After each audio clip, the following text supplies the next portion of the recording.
Hello and welcome back to Mr.Spacespy. Today we're going to be looking at my trade deadline and off-season plans for these Houston Astros. So, Chaz in left, Jake Myers in center, Kyle Tucker in right. That's a perfect outfield. Altuve at second, Pena at short, Bregman at third. I actually have a Loperfido-Dubon platoon, Loperfido against righties, Dubon against lefties. That's who I prefer at first. I prefer Loperfido at first because of his... He has amazing defense at first base. Yainer Diaz at catcher. Yordan Alvarez at DH. But so many people are complaining about this pitching staff. It's really fine. Like, Fromberg, great. Brown, great. Blanco, amazing. McCullers is going to be back soon. Luis Garcia is going to be back soon. Jake Bloss is holding it down in the meantime. Spencer Arcade is doing good. Verlander is going to be back shortly. Blue Ball is... We can call him up if we want to. He was an all-star for the minor leagues. So, yeah.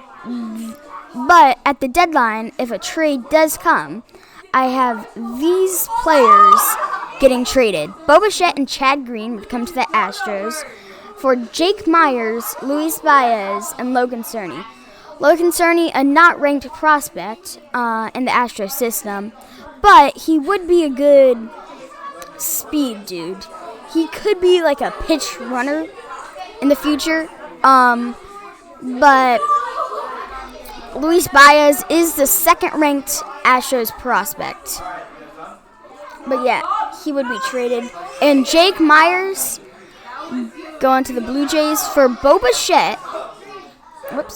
For Chad Green and Bo Bichette. Chad Green does have one more year on his deal and has been an outstanding performer, posting a 2.08 ERA, but only has a 2-pitch mix. Well, 3-pitch, but he throws the other one 2% of the time. Bo Bichette is the other person. He has another year left on his deal. What I think could become a great player, we just need to give him a big extension. He does have a 0.2 WAR, so he's not... Okay, he has been really bad this season, but he could just need a change of scenery. Like, that happens all the time. But he is batting a 221, so that's why buy low, sell high. But this time we never sell him. But yeah, that is my trade. But how that impact the team, we'll see that right now. Chas McCormick, I would have slide over the center. Yordan Alvarez would play left when we're at Minute Maid because of that short thing. But I'm actually going to move him at right and move Tucker to left when we're on the road because Kyle Tucker is just a better defender, and there's more righties in the major leagues that would pull it to left field. So a lot of people don't like that, having Yordan Alvarez in right field, but I think that would be the better thing for the team. So I'd have that, and then Chaz would be in center, Pena at short, Altuve at second, Bregman at third, same first base platoon, Yainer Diaz at catcher, and then you're like, well, who are you going to put at DH? Bo Bichette, because Yordan Alvarez would be playing the field. Bo Bichette, not the best defender, as it's probably not going to show it here, but if we go to fielding,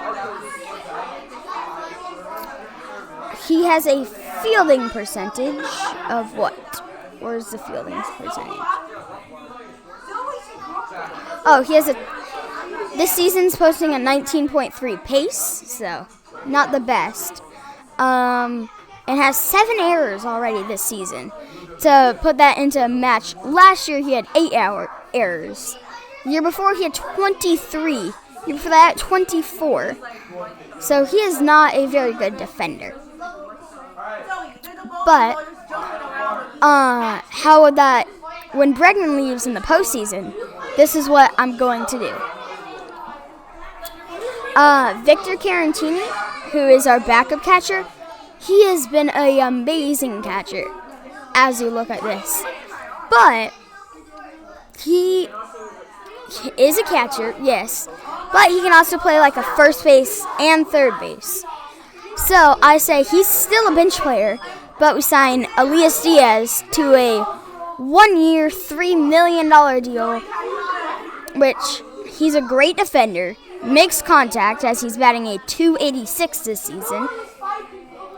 Not a big power hitter, but his fielding run value is off the charts. He would be a great grab, and for a low price because not a lot of players are going to want him. Now, we do have to take like 2 back on each stat because he did play in Colorado. Not fielding, but hitting. But yeah. And then, so we'd sign him to be the backup catcher, and Victor Caratini would be the backup for the backup. Or he can play first and third off the bench. But with Bregman leaving, I put Bo Bichette at third. Ron Alvarez would be back at DH. Tucker will be at left full time. I'll have Chaz in center. Altuve at second. Pena at short. Lo Perfido would be all grown up, so he can play first. And Yainer Diaz will play catcher. But I would sign a new player to play right field. His name would be Juan Soto. Now this realistically might have 0% chance. If not him, I would sign Teoscar Hernandez on a smaller deal. But Juan Soto would be the guy I go after. The Astros have a ton of money, which, yes, they will be able to get Juan Soto. It's just, he's a Yankee this year. He was a National when he won it against us. He's been a rival of ours for so long, but we just need to come clean and take sides with him. Now, I would sign him to a 9 years, $350 million deal. If we want to, we can do 10 years, 500 million. I don't care. Just get this guy in a Houston uniform, put him in right field. He would be amazing. But, yeah, and then Chad Green would still be on the team. Bo Bichette would still be on the team. Victor Caratini would still be on the team. And then we would also have all of these prospects. But that's my idea. Thank you for watching. Goodbye. Like and subscribe. Thank you.